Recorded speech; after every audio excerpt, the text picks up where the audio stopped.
Paano mo malalaman kung matalino ang isang tao? Dark Psychology Facts. Alam mo ba na hindi laging halata kung sino ang tunay na matalino? Sa mundo ng dark psychology, may mga senyales na hindi agad napapansin ng karamihan. Pero kung oobserbahan mo, mapapansin mo to. Una, tahimik sila sa karamihan ng sitwasyon.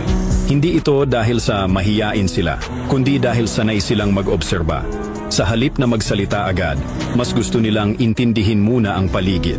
Para silang sponge, sumisipsip ng impormasyon bago mag-react.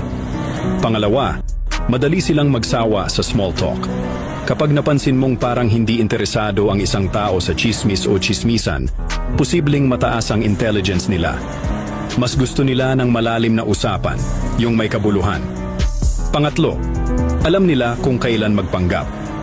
Ito na ang twist ng dark psychology. Ang mga highly intelligent na tao marunong mag-blend in. Hindi sila nagpapasikat. Pero sa loob-loob nila, sinusuri ka na nila. Mga kilos mo, salita mo, at kahit yung mga hindi mo sinasabi. Pang-apat, mahusay silang makinig. Hindi lang basta nakikinig. Nakaka-analyze sila ng emotions, tono, at body language. Para silang human lie detector. Kaya mahirap silang lokohin. Panglima, may weird or quirky habits sila. Yung iba, akala mo ang strange ng behavior nila.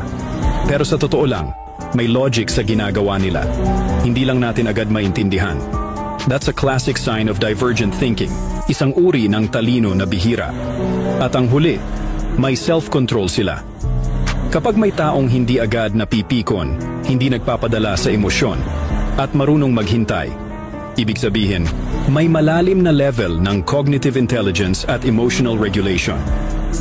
Ang tunay na matalino, hindi kailangang magpakitang gilas. Tahimik lang sila. Pero matindi kung mag-isip, magbasa ng tao, at magdesisyon. Kaya next time, may makilala kang ganito, tandaan, baka hindi lang sila ordinaryong tao. Baka isa sila sa mga tahimik na henyo.